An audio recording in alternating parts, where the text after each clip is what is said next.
There are a few issues in the Democratic primary being discussed as in great length as healthcare, and there are very different policies that different candidates are pushing forward. So should we have a strong, real Medicare for all system, or should we largely sustain the Affordable Care Act, maybe strengthen it in some ways, protect it from assaults from Republicans? That is often pitched as an ideological difference, that there are these progressives who want one thing, there are more centrists who want the other. But I do want to remind everyone of what is actually at stake here, because the idea that if we were to just maintain the status quo, hey, how bad could that actually be? That may make sense for people who are incredibly wealthy, have access to all the healthcare they could ever want. But for regular people, the situation isn't necessarily just bad.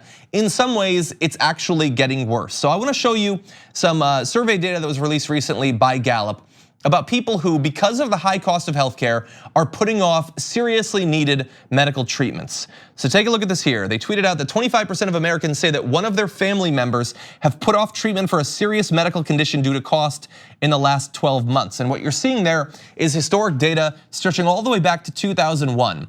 And so right there you have 22%, that's actually 25% for a serious condition. Fully 1/3 of all respondents say someone in their family has put off some sort of medical treatment because they could not afford to do something about it. And that number has been steadily creeping up. It was about half the level it is now back in 2001.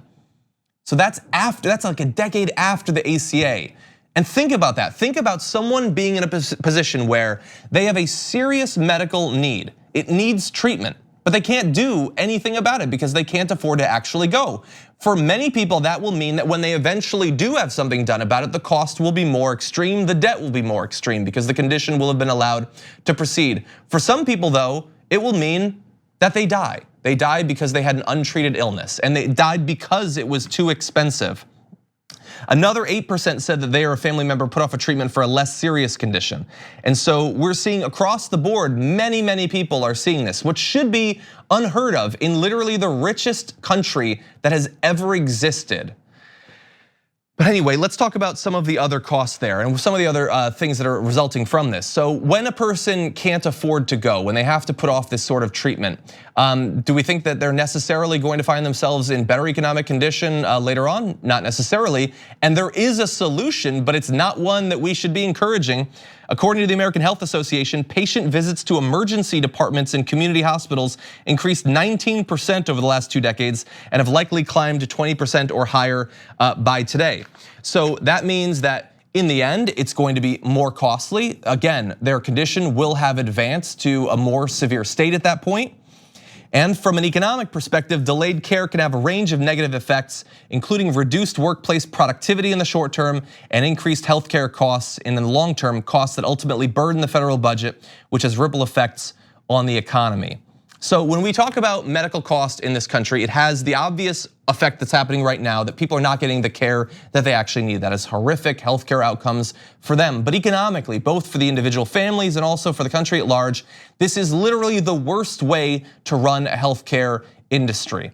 And so when we talk about the potential costs of something like Medicare for all, and it's always pitched as some objective cost not in any way related to what we're already spending, it will be pitched in a way to scare you off. But think about the cost, both in dollars and in human lives from the current system. And so as this primary proceeds and as you see people with their competing ideas, this is the true cost. For more political news, breakdowns, interviews, stories of activism, and me trying my hardest to care about the occasional big celebrity news story, subscribe to our YouTube channel at youtube.com/The Damage Report. And you can ring the bell wherever it is so you don't miss anything.